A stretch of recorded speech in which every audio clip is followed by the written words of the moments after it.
大家好，我係小 A 護理博士。2026年1月1號，醫管局大幅調整新收費，好多老友記同我講，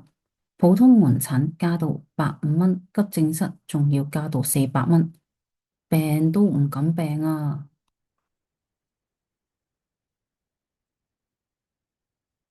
今日我哋會同大家拆解新收費，同埋最緊要係教大家點樣去申請減免，唔好因為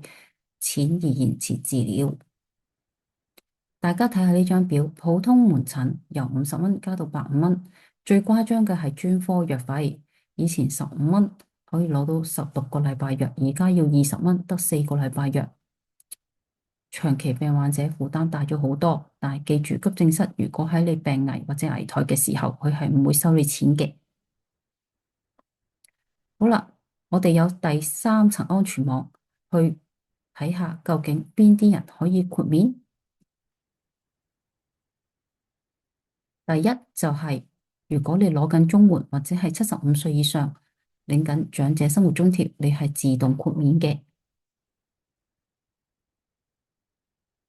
第二係如果你係基層但係冇攞綜援，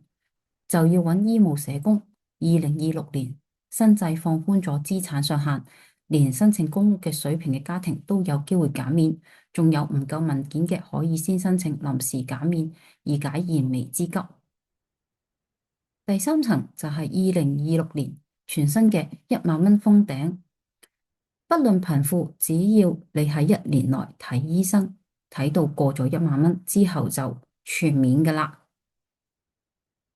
我依家總括嚟講，想同大家講，錢可以搵過，健康冇咗就係冇咗㗎喇。病向淺中醫，如果申請減免有困難，留言俾我，